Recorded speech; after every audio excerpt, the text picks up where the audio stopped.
जहां लवकेश की मुझे सबसे ज़्यादा ज़रूरत थी उस टाइम मुझे सपोर्ट नहीं किया था।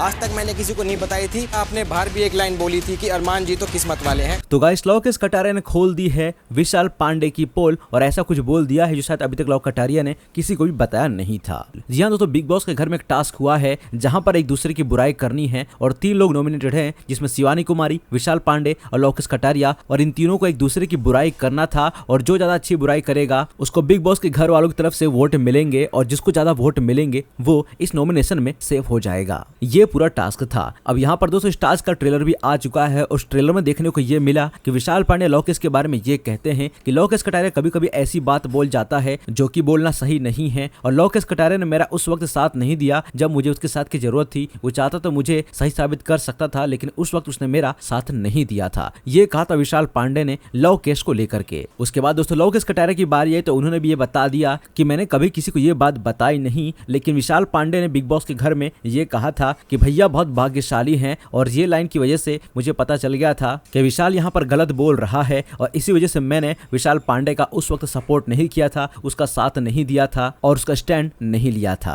अब दोस्तों इस बात के बारे में बिग बॉस के घर में किसी को पता नहीं है, सिर्फ और सिर्फ विशाल पांडे को ही पता है क्योंकि उसने ये बात बोली थी लवकेश कटारिया को। लेकिन ये बात बाहर आते ही बहुत सारे लोग के होश उड़ गए कि विशाल पांडे ने अरमान मलिक और कृतिका मलिक के बारे में ये सारी बातें भी कही थी और इसी बातों की वजह से लवकेश कटारिया विशाल पांडे का सपोर्ट नहीं कर रहे थे, विशाल पांडे का स्टैंड नहीं ले रहे थे। तो यहाँ पर दोस्तों लवकेश ने बहुत बड़ी बात का खुलासा कर दिया बिग बॉस के घर में जो शायद अभी तक दबी थी और इस पूरे मामले में विशाल पांडे सही साबित दिख रहे थे। लेकिन लवकेश कटारिया ने जो यहाँ पर खुलासा किया है उसके बाद अब विशाल पांडे पर भी सवाल उठेंगे कि आखिर विशाल पांडे ने बिग बॉस के घर में ऐसा कैसे बोल दिया अरमान मलिक और कृतिका मलिक के बारे में। बाकी दोस्तों ये सब कुछ पता चला हमको भी ट्रेलर में और ये एपिसोड आने वाला है आज रात को, तो आज पता चलेगा कि इन तीनों ने एक दूसरे के बारे में क्या क्या कहा है, क्या क्या बुराई की है और क्या क्या बातें निकल के आई हैं। बाकी दोस्तों आप लोगों को बता दूं कि इस पूरे टास्क में शिवानी कुमारी को ज्यादा वोट मिले थे, शिवानी कुमारी को 4 वोट मिले थे, तो वो इस टास्क में सेफ हो चुकी है और बिग बॉस के घर से बाहर जाने के लिए विशाल पांडे और लवकेश कटारिया ये 2 लोग ही नॉमिनेट हैं। बाकी यहाँ पर दोस्तों लवकेश कटारिया ने विशाल पांडे को लेकर के जो कुछ कहा, इसको लेकर के आप लोग के क्या ओपिनियन है, इस पर आपका क्या रिएक्शन है, इस पर आप लोग किसको सपोर्ट करते हो, लवकेश कटारिया को या विशाल पांडे को, इस पर आप लोग आपकी राय हमें कमेंट में जरूर बताइएगा। बाकी वीडियो को लाइक कर देना, चैनल को भी सब्सक्राइब कर लेना ऐसी और अपडेट के लिए।